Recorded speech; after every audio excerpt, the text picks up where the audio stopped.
ভোলায় মাংসের দাম স্থিতিশীল থাকলেও মাছের দাম আকাশ ছোঁয়া। কেজি প্রতি ইলিশ বিক্রি হচ্ছে ৩,০০০ টাকায়।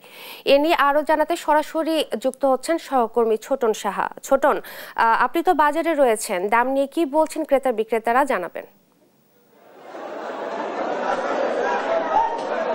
আজকে যে ছুটির দিনে বাজার দর যে পরিস্থিতি, বলা যায় যে মাছ এবং মাংসের দাম এখনো সেই অপরিবর্তিত রয়েছে এবং আমরা দেখেছি সবচেয়ে বেশি যে দামটি বেশি রয়েছে ইলিশ মাছের দাম বেশি রয়েছে, যেটি কেজিতে বিক্রি হচ্ছে ২,৫০০ থেকে ৩,০০০ টাকা এবং অন্যান্য মাছের দামও কিন্তু আকাশচুম্বী। আমরা বাজারে এসে ক্রেতাদের সাথে কথা বলেছি, তাদের অভিযোগ একটাই যে আসলে মাছের দাম কিন্তু ব্যবসায়ীরা নিজেদের ইচ্ছে মতো বাড়িয়ে দিচ্ছেন, এমনটি কিন্তু তারা অভিযোগ করছেন। এবং অন্যান্য মাছের মধ্যে চিংড়ি মাছও কিন্তু কেজিতে বিক্রি হতে দেখেছি আমরা ১,০০০ থেকে ১,৫০০ টাকা, এবং রুই কাতাল থেকে শুরু করে অন্যান্য যে নদী এবং সামুদ্রিক যে মাছ রয়েছে সেগুলোর দামও বলা যায় আকাশ ছোঁয়া, যেগুলো কিন্তু ৫০ থেকে গড়ে ১০০ টাকা বেড়েছে। মাংসের বাজারে যে পরিস্থিতি সেটি যদি জানাতে চাই, গরুর মাংস কেজিতে কিন্তু আজকে বিক্রি হচ্ছে ৭৫০ টাকা, যেটি ছিল ৭০০ টাকা, এবং একই সাথে খাসির মাংসের দাম কিন্তু সেই অপরিবর্তিত রয়েছে।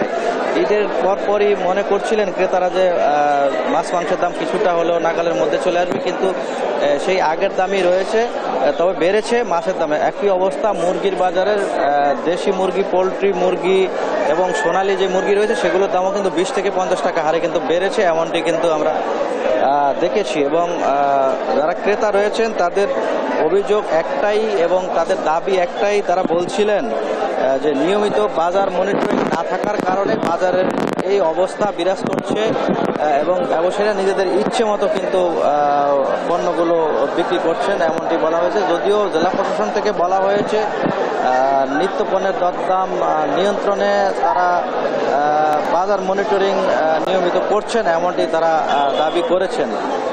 তো এমনই অবস্থায় ব্যবসায়ীরা বলছিলেন যে এই মুহূর্তে আসলে যে ইলিশের প্রাপ্যতা নদী এবং সমুদ্রে কম থাকার কারণে স্থানীয় বাজারগুলোতে সেই দাম বেড়েছে, অর্থাৎ সরবরাহ কম থাকার কারণে দরদাম কিছুটা বেশি, এমনটি ব্যবসায়ীরা বলছিলেন। এবং একই সাথে তাদের অভিযোগ পরিবহন ভাড়া বৃদ্ধির ফলেও কিন্তু এই যে মাছ এবং মাছের দাম কিছুটা বেড়েছে।